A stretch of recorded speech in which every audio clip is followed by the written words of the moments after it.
Estamos viviendo por eso momentos interesantes en la vida pública del país. No vamos nosotros a dejar de tratar estos temas. Es el aeropuerto, pero ya ahora es el Tren Maya. Convencen o contratan a artistas, ¿no?, a pseudoambientalistas supuestamente preocupados por la defensa del medio ambiente y empiezan una campaña, ¿no?, contra del Tren Maya. Primero, estamos sembrando como nunca árboles en toda la ruta del Tren Maya, 200,000 hectáreas de árboles. Y la brecha que se está abriendo para un tramo de 50 kilómetros es el equivalente a 100 hectáreas.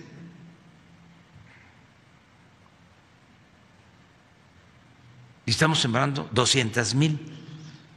Y se están creando en el sureste 3 parques de 18,000 hectáreas, reservas naturales.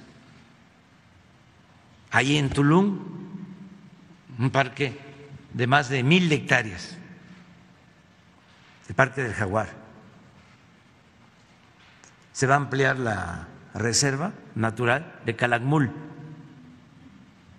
Y en la zona arqueológica de Uxmal, 2,200 hectáreas de reserva. Ayer mismo se declaró como zona de reserva natural el lago de Texcoco. ¿Cuándo estos artistas, pseudoambientalistas se pronunciaron por la destrucción que se iba a llevar a cabo del lago de Texcoco? ¿Cuándo? Estamos hablando del lago con más historia, que es el origen de México, Tenochtitlan. ¿Cuándo dijeron algo? Nunca, nada. ¿Cuándo dijeron algo durante el periodo neoliberal que los gobiernos entregaron el 60% del territorio nacional para la explotación minera, 120 millones de hectáreas? Me gustaría que estos abajo firmantes fueran ahí a Puerto Aventura,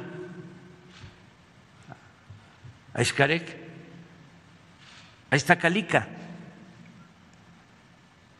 una empresa estadounidense que obtuvo permiso para extraer materiales de construcción, un banco de materiales de construcción a 500,000 metros del Mar Caribe.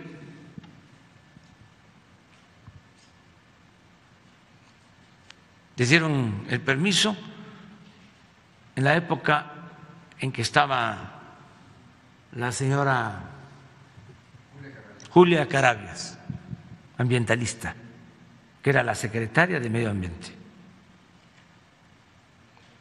para la explotación. Y todo ese material se lo llevaban a Estados Unidos para la construcción de carreteras.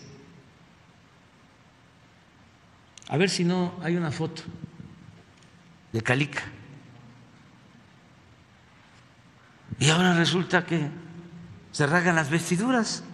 ¿A qué atribuye, presidente? Precisamente era mi segunda pregunta. Digo, era mi segunda pregunta. ¿A qué atribuye la actitud de estos actores y músicos en el contexto que se está dando, sobre todo, usted lo mencionaba en el tema minero en el estado de Guerrero, pues son hacen muy minería conservadores a cielo abierto, entonces han depredado cerros y no se ha visto estas posturas. Y si no cree o considera que puede ser una estrategia como la que se detectó del Partido Verde de contratar personas o personajes de redes sociales para hacer este tipo de campañas. Es una campaña en contra, porque son muy conservadores, son fifís. Entonces, es todo un pensamiento muy conservador y esto antes ni siquiera se sabía. Ahora hay esta polémica que es muy importante, pues para que tengamos más capacidad de análisis, de reflexión, tengamos también más información, que no haya manipulación, porque antes pues los medios de información eran los que formaban opinión pública. Yo siempre voy a estar recordando, y ofrezco disculpa por repetirme, pero es mi trabajo, informar, orientar, concientizar. Yo siempre voy a estar recordando que el ideólogo más importante del conservadurismo en el siglo XIX, Lucas Alamán, que es el que anima a Santana a que regrese después de la tragedia, después de que nos quitaron más de la mitad del territorio y Santana se va al exilio. Él escribe y le dice: venga, regrese, le necesitamos. Ya Santana había estado en 10 ocasiones en la presidencia. México, como lo escribió el maestro González Pedrer, era país de un solo hombre. Y una de las cosas que le dice en su carta Lucas Alamán a Santana es: no tenga ninguna preocupación, nosotros manejamos los periódicos en México, los periódicos de la capital y los periódicos en los estados más importantes, y nosotros decidimos sobre, no dice opinión pública, utiliza la palabra la opinión general. Nosotros formamos a la opinión general a través de los medios. Y en efecto, empieza una campaña en favor del regreso de Santana, y desde que llega a Veracruz hasta que se traslada a la Ciudad de México, en todo el camino es aclamado. Estamos hablando de 1852. Entonces, ¿cómo el conservadurismo, con el control de los periódicos, dominaba? Eso es antes de Hitler, de Goebbels, que decía que una mentira que se convierte, una mentira que se repite muchas veces, puede convertirse en verdad. Antes de la propaganda hitleriana. Bueno, pues eso en México se mantuvo durante mucho tiempo, y en el mundo. Por eso estamos viviendo un momento importantísimo en la historia. Porfirio Díaz tenía un periódico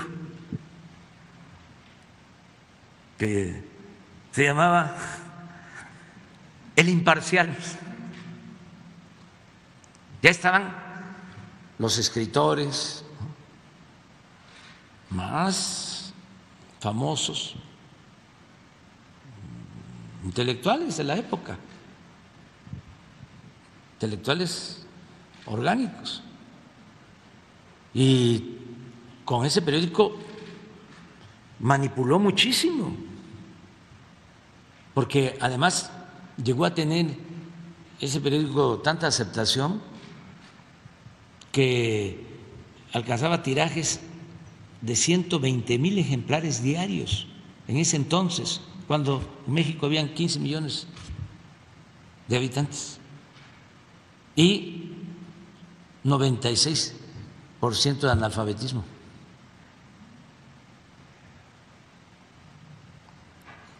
Y con ese periódico, y luego con otro que se llamaba El Debate, mantuvo el control. Y luego con la revolución lo mismo, pasó igual. Control de los medios hasta nuestros días. Pero llegó a ser tanto el poder de los medios, su capacidad de manipulación, que llegaron a imponer presidente de México con lo mediático.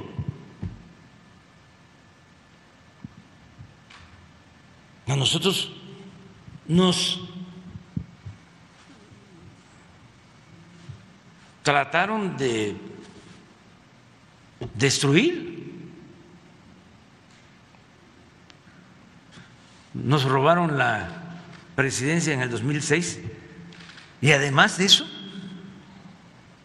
la campaña en contra era para que